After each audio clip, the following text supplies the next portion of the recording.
오늘 말씀은 누가복음 1장 26절에서 38절 말씀으로 말씀대로 내게 이루어지이다 라는 말씀의 제목으로 함께 말씀을 나눕니다.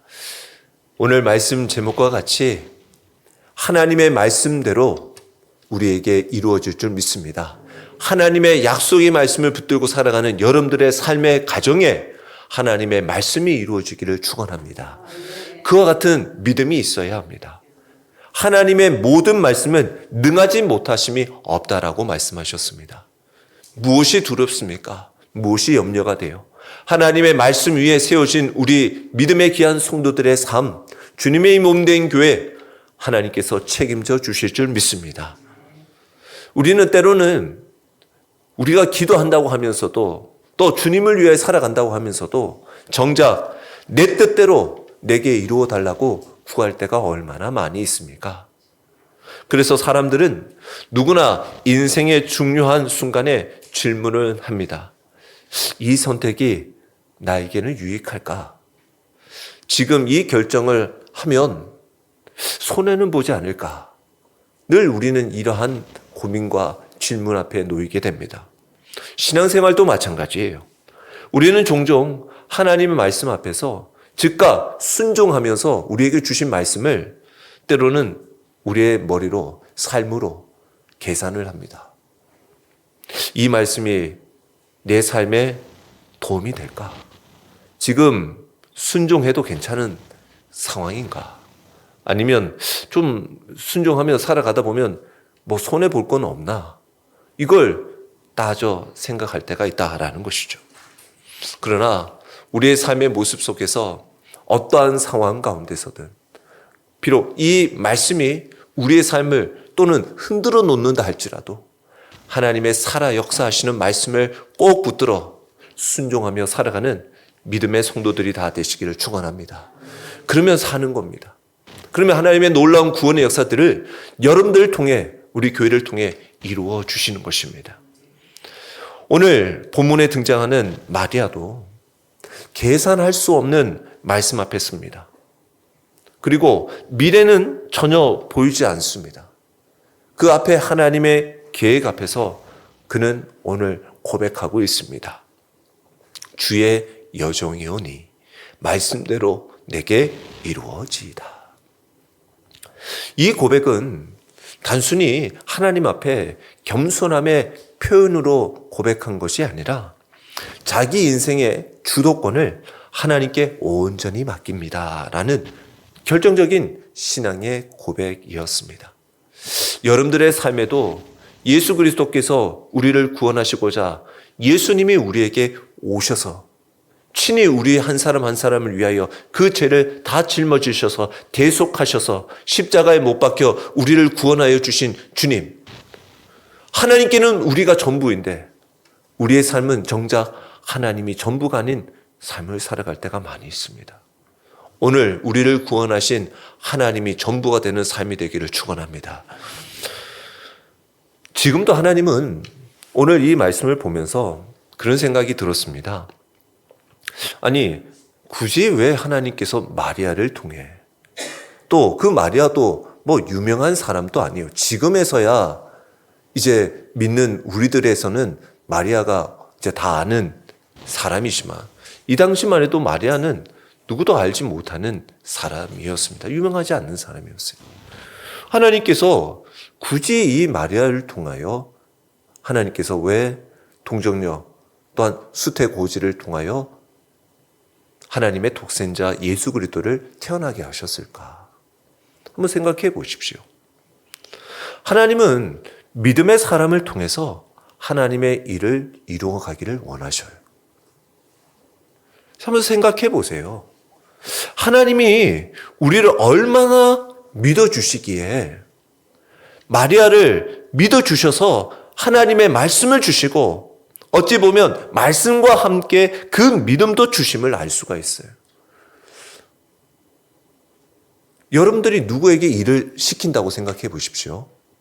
누구에게 그 일을 맡긴다고 생각해 보십시오.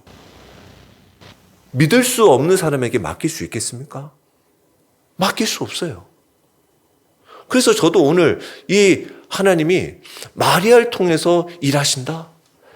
야, 얼마나 마리아를 믿으실까? 얼마나 마리아가 이 일을 이루어갈 수 있을지 믿고 계실까? 근데 이건 다른 한편에서는 사람을 믿었다기보다도 하나님이 주신 그 믿음을 하나님은 온전히 지켜나갈 그 마리아를 기대하고 계셨다는 것을 보게 되었습니다.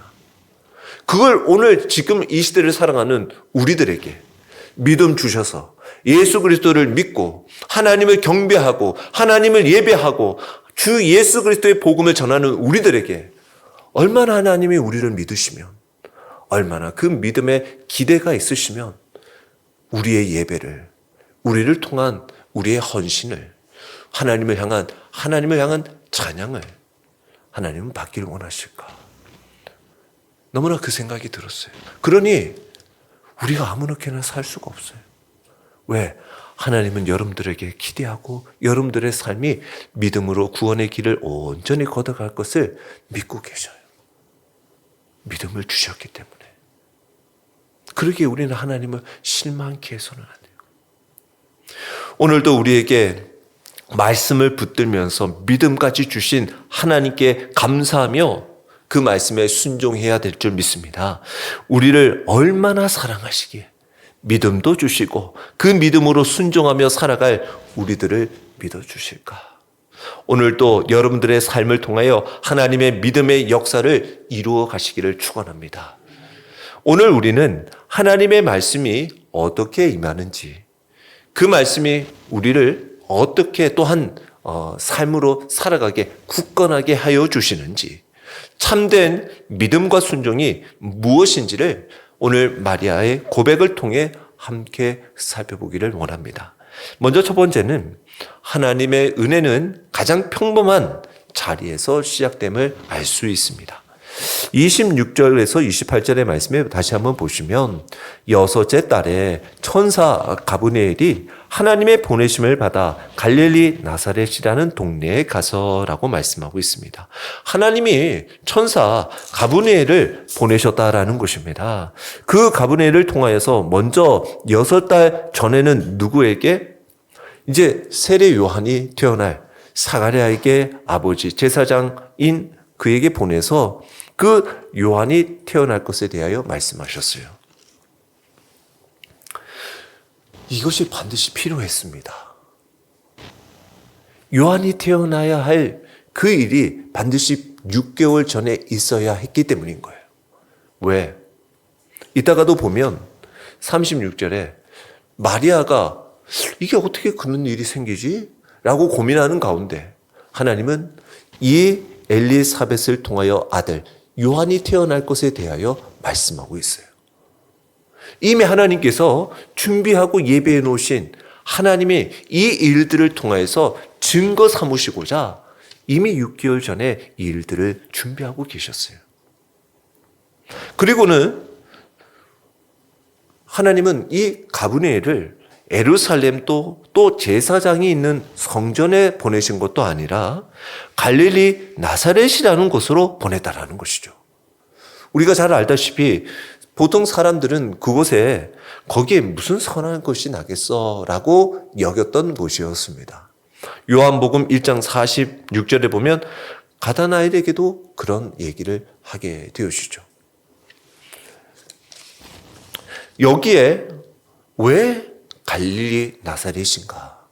이미 하나님께서는 구약에 그 이사야를 통해서 말씀하셨죠. 이사야 9장 1절에 전에 고통받던 자들에게는 흑암이 없으리로다. 옛적에는 여호와께서 스불론 땅 납달리 땅이 멸시를 당하게 하셨더니 후에는 해변길과 요단 저쪽 이방의 갈릴리를 영원롭게 하셨느니라 라고 말씀하시며 예수 그리스도께서 행하실 그 갈릴리 지역 그리고 태어나서 활동하실 지역이 갈릴리였음을 말씀하고 있어요. 그래서 여기서도 누가복음의 누가는 이 의도적으로 갈릴리 나사렛이라고 표현하고 있는 것을 보게 되었습니다. 그곳은 어떤 곳입니까? 낮고 연약한 곳이었어요. 그런데 하나님은 그곳에도 얼마든지 하나님의 놀라운 구원의 역사들을 이뤄가시기에 충분하시더라라는 것입니다. 뿐만 아니라 누구에게 찾아가셨습니까? 오늘 27절의 말씀에 보니까 다윗의 자손 요셉이라 하는 사람 약혼한 처녀에게 이르니 그 처녀의 이름은 마리아라라는 거예요. 왕비도 또 당시 지도자도 또 아닌 유능한 사람이 아닌 아주 지극히 평범한 약혼한 한 소녀 마리아에게 말씀하셨다라는 거죠. 그의 나이가 대략 추정컨대 10대였을 거라는 거예요. 빠르게는 한 13살, 14살, 조금 더 늦게는 16, 17살쯤. 왜냐하면 그때 보통 이스라엘 백성들 안에서 약혼과 정혼을 하게 되고 그런 나이였다라는 것이죠. 그러니까 얼마나 어린 나이였겠습니까? 그러나 하나님은 그녀를 이렇게 부르십니다. 부르시면서 28절에 그에게 들어가 이르되 은혜 받은 자여 평안할지어다 주께서 너와 함께 하시도다 하니라는 거예요. 사랑하는 성도 여러분, 하나님 이 가브리엘을 통해서 말씀하실 때 이 마리아가 지금 은혜를 받은 자다라는 거예요. 지금 은혜를 받은 자의 삶이 이렇더라라는 겁니다. 저는 늘 우리는 은혜 주시옵소서라고 그러는데 하나님은 너 은혜가 있으니 그 은혜를 한번 발견해 보렴, 은혜를 찾아보렴이라고 말씀하시는 거예요. 우리는 이미 은혜 받은 자인 줄 믿습니다. 은혜 받은 자예요. 그런데 우리는 정작 그 은혜를 잊어버리고 또 우리 가운데 있음에도 애써 외면하고 살아갈 때가 많다라는 것입니다. 그리고 우리에게 말씀하십니다. 주께서 너와 함께 하신다라는 거죠. 그러한 우리들에게도 하나님이 우리를 통해 놀라운 일들을 이루겠다라고 말씀하시면 우리는 종종 이렇게 얘기하죠. 조금 더 준비되면 하나님이 쓰시려나. 나의 상황이 나아지면 내가 하나님의 뜻을 따를 수 있지 않겠나. 내가 지금은 조금 아직은 이르지 않나. 지금은 때가 아니지 않나. 라고 여길 때가 있다라는 거죠. 그러나 하나님은 마리아에게 이미 너는 은혜를 받았다. 충분히 지금 하나님의 일을 행할 수 있는 자다. 라는 거예요. 지금 너의 나이, 조건, 환경, 도저히 이룰 수 없는 이 상황 속에서도 충분히 하나님의 은혜를 받았기에 그 일을 이룰 수 있다라는 거예요. 성경의 역사 속에서도 위대한 믿음의 사람들은 처음부터 완벽하게 준비되어서 하나님 앞에 쓰임받게 된 적은 없습니다. 모세도 그랬습니다. 모세도 그의 40년 그 왕자의 시절 때는 하나님 쓰시지도 않았어요. 그리고 오히려 40년 광야에서 정말 말도 하지 못하고 그냥 목동생활, 양을 치면서 말을 잃어버렸어요. 그냥 대화를 많이 하지 않으니까 말이 어눌해졌어요. 그런 어눌했던 모세도 저는 할 수 없습니다 라고 했던 그 모세도 하나님이 들어 사용하셨어요. 다윗 기름 부으려고 사무엘이 왔더니 아예 아버지 이새가 다윗은 부르지도 않았어. 안중에도 없는 사람이었어요. 그냥 그 역시 목동으로 양을 치고 멀리 있는 곳이었어요. 그러나 하나님은 그 막내 아들 다윗에게 주목하셨어요. 베드로 고기 잡는 베테랑이었지만 정작 주님께 불려질 때는 그 한낮 계속 밤중에 고기를 잡았지만 실패하고 한 마리 고기 잡지 못하고 돌아왔을 때 비로소 주님의 그 부르심에 응답할 수가 있었습니다. 하나님은 조건을 보고 부르시는 분이 아니에요. 여러분들이 어떠한 하나님의 쓰임받을 만한 조건이 돼서 하나님 앞에 나가는 것이 아니라 하나님은 우리를 부르신 후에 그 일들을 감당할 수 있도록 빚어가실 줄 믿습니다. 그와 같은 믿음이 있어야 돼요. 그래서 혹시 아직 나는 부족한데 아직 내가 뭘 하기에는 아직 준비되지 못했는데 라고 하나님의 말씀 앞에서 애써 우리가 뒤로 물러서지 않아야 합니다. 하나님은 지금 이 시간, 이 자리, 지금 그 모습 그대로 우리에게 말씀하고 부르십니다. 왜냐하면 지금도 우리는 하나님의 은혜를 받은 자의 삶을 살아가고 있기 때문에, 하나님의 은혜가 우리 가운데 충만하기 때문에 우리는 그 은혜로 하나님의 귀한 일들을 감당할 수 있을 줄 믿습니다. 왜 그렇습니까? 여러분들이 하나님의 은혜로 그 일들을 감당하지 않으면 나중에 결과에서 이것이 다 하나님의 은혜였습니다라고 고백하지 않고 이게 다 내가 했노라라고 말하기 때문에. 그러나 하나님의 은혜를 충만하게 받은 우리들은 처음과 끝이 모든 일들 하나님께서 이루어 가시는 줄 믿습니다. 지금 여러분들의 삶도 하나님의 은혜가 충만하니 하나님이 부르심에, 하나님의 말씀에 귀 기울이고 그 말씀에 즉각 오늘 이 마리아의 고백처럼 말씀대로 내게 이루어지리다 라는 고백으로 나아가시기를 축원합니다. 자, 은혜를 받았어요. 하나님의 말씀을 받았단 말이에요. 그러면 어느 정도 예측하고 생각될 법한 일이 이루어져야 될 거 아닙니까? 그런데 이 말씀은 마리아의 삶을 뒤흔들어 놓는 말씀이었어요. 하나님의 말씀은 때로는 우리의 삶을 흔들기도 한다라는 것입니다. 오늘 29절 말씀해 보세요. 처녀가 그 말을 듣고 놀라 이런 인사가 어찌함인가 생각하며 라는 거죠.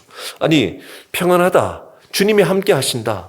이 분명한 말씀이 이상하게 두렵게 다가오더라는 것이죠. 그리고는 천사가 이야기합니다. 30절에 마리아여 무서워하지 말라. 내가 하나님께 은혜를 입었느니라. 재차 하나님의 은혜를 입었다라는 거죠. 그리고는 31절에 보라 네가 잉태하여 아들을 낳으리니 그 이름을 예수라 하라라는 거예요. 아니, 하나님의 은혜를 입었는데 그 은혜가 처녀의 몸에 아들을 잉태하는 것이다 라는 것이죠. 우리로서는 이해할 수 없는 일입니다. 그래서 마리아의 이 반응은 어찌 보면 지극히 정상적이죠. 하나님의 말씀이 진짜 임하면 어떻게 보면 사람들의 입장에서는 편해지기보다 먼저 우리의 삶이 두려워지고 염려 속에 또 흔들릴 수도 있어요. 그리고 이 천사에게 들은 얘기가 잉태하여 아들을 낳을 거라는 거예요. 아니, 이 말씀의 의미가 뭡니까?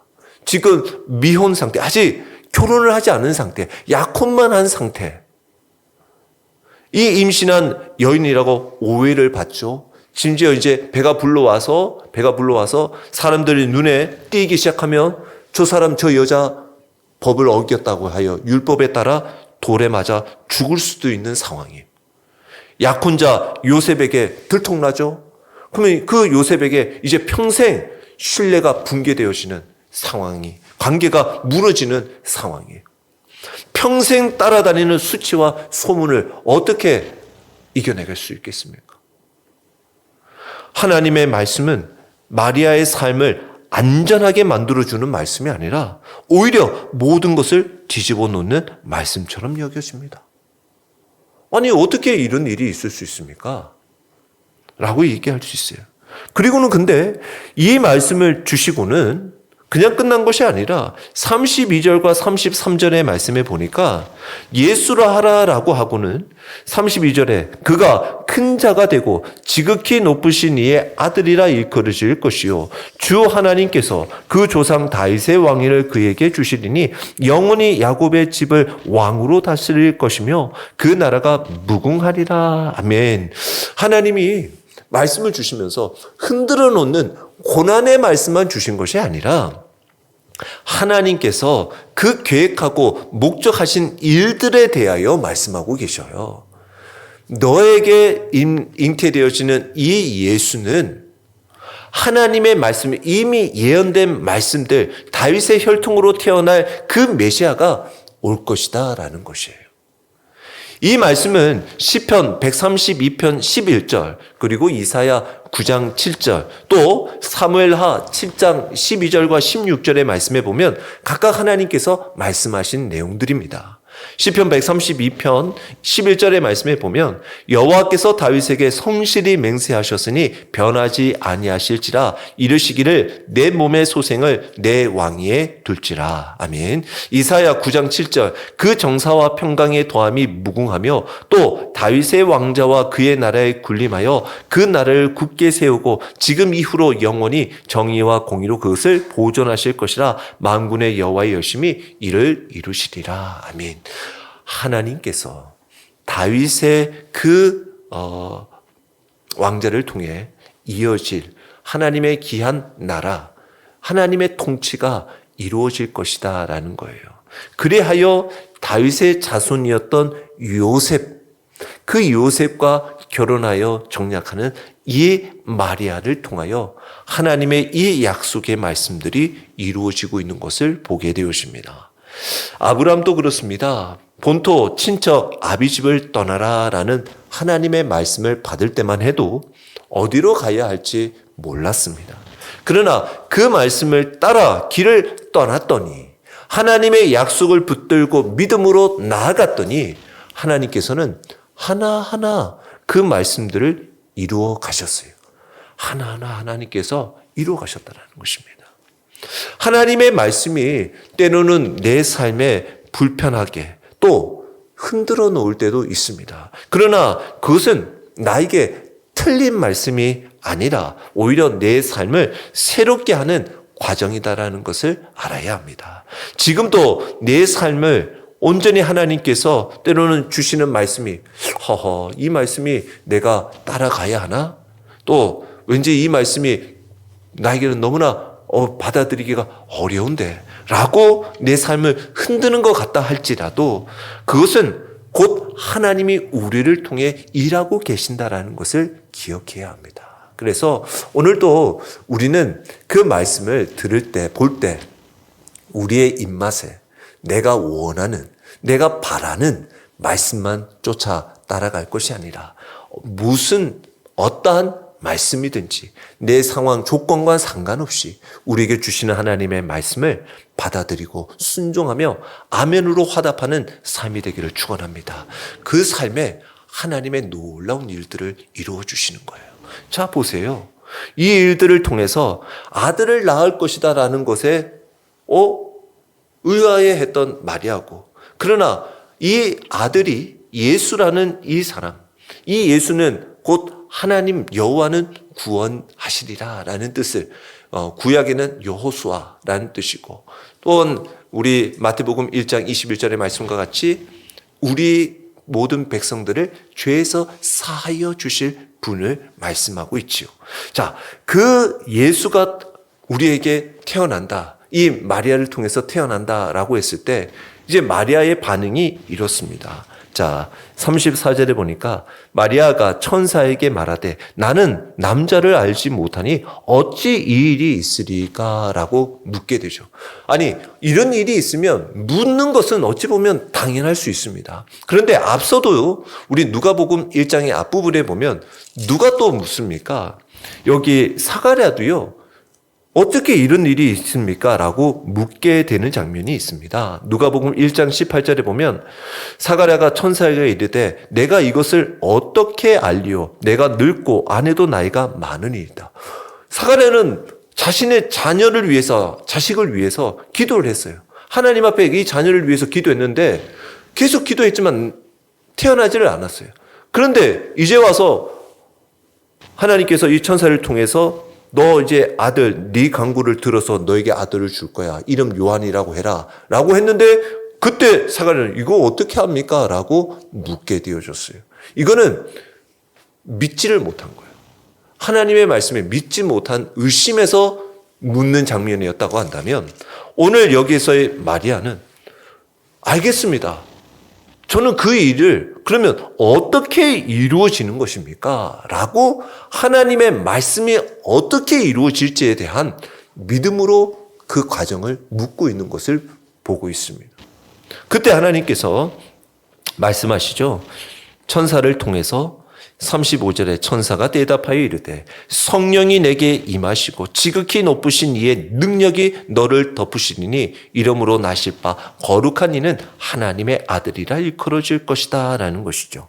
아니, 내가 남자를 모르고 이게 어떻게 가능한 일입니까? 라고 묻는 이 마리아의 성령이 임하시면, 그리고 그분의 능력이 너를 덮으시면 또 이어 37절에 하나님의 모든 말씀은 능하지 못하심이 없음을, 그 말씀을 온전히 마리아는 믿음으로 받아들였다라는 것입니다.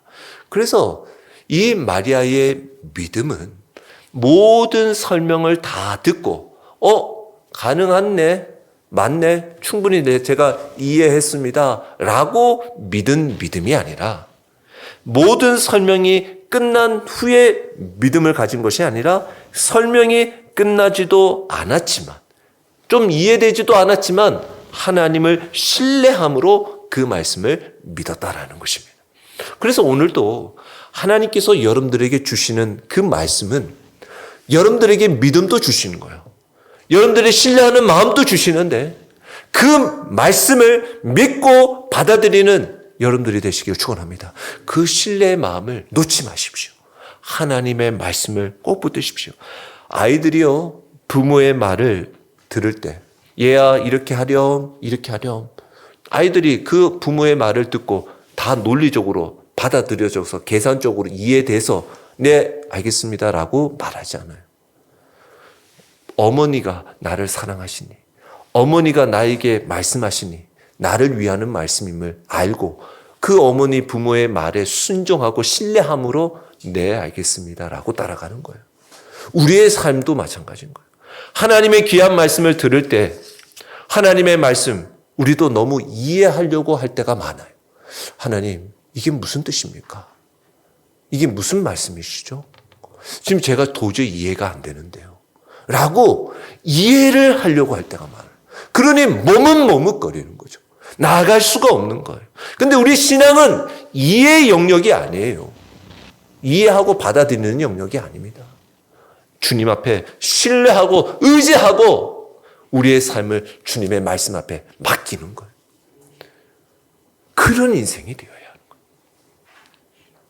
그럴 때 비로소 오늘 38절과 같이 마리아와 같은 고백을 할 수 있는 거죠. 순종은 조건 없는 헌신의 고백이 되어집니다. 이 마리아는 마침내 38절에 이렇게 고백을 하죠.